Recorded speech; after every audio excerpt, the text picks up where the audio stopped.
L'attaque tragique survenue le 1er janvier dans le quartier français de la Nouvelle-Orléans a bouleversé la nation. Shamsuddin Jabbar, l'homme identifié comme le conducteur, semble avoir été radicalisé et inspiré par le groupe État islamique selon les autorités. L'attaque a causé la mort d'au moins 14 personnes et blessé une trentaine d'autres, et des preuves retrouvées sur les lieux, notamment un drapeau du groupe djihadiste et des engins explosifs désamorcés, confirment un acte prémédité. Les témoignages des proches de Jabbar tracent le portrait d'un homme autrefois calme et intelligent, mais ayant changé au fil des ans. Son frère Abdur Jabbar affirme que ces actes ne représentent pas l'islam, pointant plutôt vers une radicalisation progressive. Des anciens camarades de Jabbar notent qu'il s'était intensément investi dans sa foi depuis 2015, mais sans signe visible de violence jusqu'à récemment. Les autorités, notamment le FBI, continuent d'examiner ses affiliations potentielles avec des groupes terroristes. Le président Joe Biden a condamné fermement l'attaque, insistant sur le besoin de combattre l'extrémisme sous toutes ses formes. L'enquête en cours vise à clarifier les motivations précises et les connexions de Jabbar, tout en renforçant les mesures de sécurité pour prévenir de futurs actes similaires.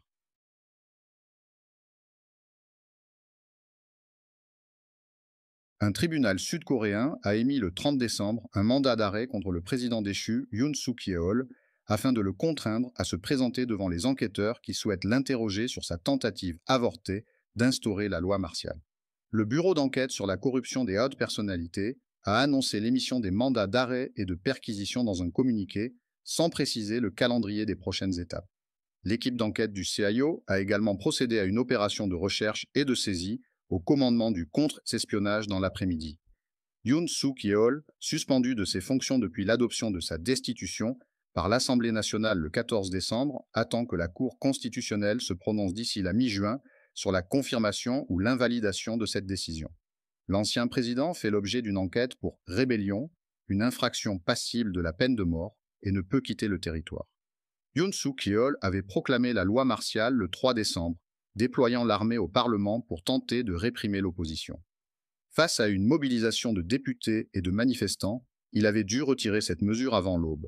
Le président déchu a ignoré à 3 reprises les convocations des enquêteurs pour répondre de ces actes. Ces refus ont motivé la demande de mandat d'arrêt, qui reste valide jusqu'au 6 janvier. Toutefois, l'exécution du mandat pourrait se heurter à l'opposition de ses services de sécurité, qui ont déjà bloqué plusieurs perquisitions. Le soir de la loi martiale, Yoon Suk-yeol avait autorisé l'armée à ouvrir le feu pour déloger les députés réunis d'urgence au Parlement, selon un rapport du parquet. Il avait justifié cette action en invoquant une menace des forces communistes nord-coréennes et accusé l'opposition de paralyser le pays. Le rapport indique que ce plan aurait été discuté avec des responsables militaires dès mars. La crise politique s'est amplifiée avec la destitution du président intérimaire Han Duck-soo, accusé d'entraver l'enquête. Son successeur, le ministre des Finances Choi Sang-mok, a dû faire face à un drame national. Le crash d'un avion à Muan, faisant 179 morts sur 181 passagers, le pire accident aérien dans l'histoire récente du pays.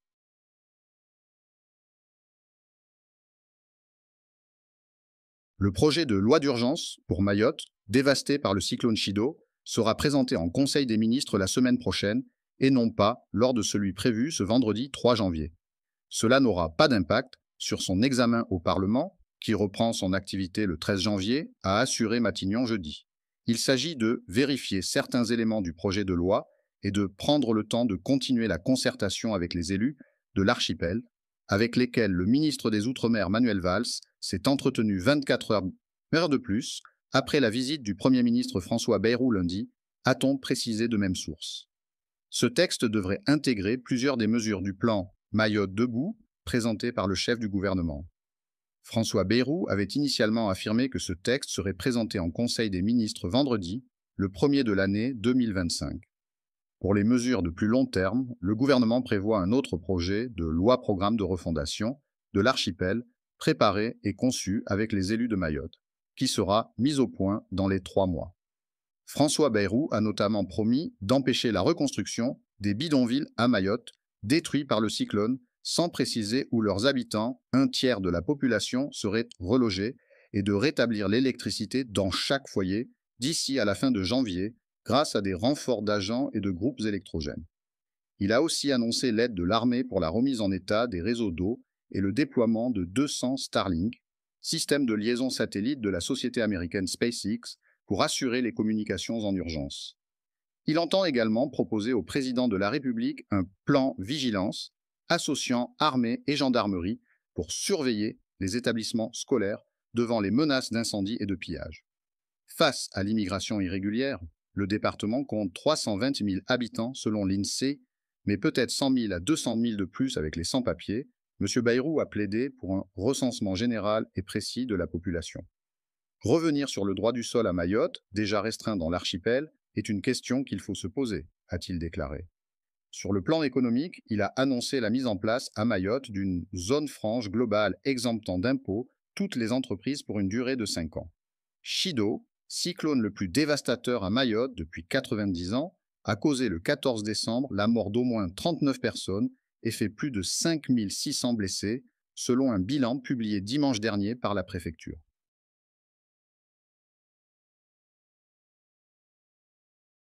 Les chefs de la diplomatie française et allemande ont rencontré Ahmed al-Shara, le nouveau dirigeant syrien, à Damas. Cette visite marque un premier contact entre les grandes puissances occidentales et celui qui a pris le pouvoir en décembre après la fuite de Bachar al-Assad. Jean-Noël Barrot et Annalena Baerbock, mandatés par l'Union européenne, ont exprimé leur soutien à une transition pacifique en Syrie. Ils ont également appelé à la destruction des stocks d'armes chimiques hérités du régime Assad et plaidé pour un dialogue avec les Kurdes du Nord-Est. Ahmed al-Shara, chef de l'ex-HTC, s'est engagé à dissoudre les factions armées et à organiser un dialogue national, bien qu'aucune date n'ait été précisée. Il réclame aussi la levée des sanctions internationales alors que la guerre a laissé le pays dévasté. Les diplomates ont rappelé que toute coopération avec le nouveau régime sera conditionnée à ses actions concrètes, notamment sur la réconciliation nationale et la reconstruction du pays. Merci d'avoir regardé cette vidéo. Si elle vous a plu, n'oubliez pas de laisser un pouce bleu, de vous abonner et d'activer la cloche pour ne rien manquer des prochaines vidéos. Partagez également avec vos proches, cela m'aide énormément. À très bientôt sur la chaîne.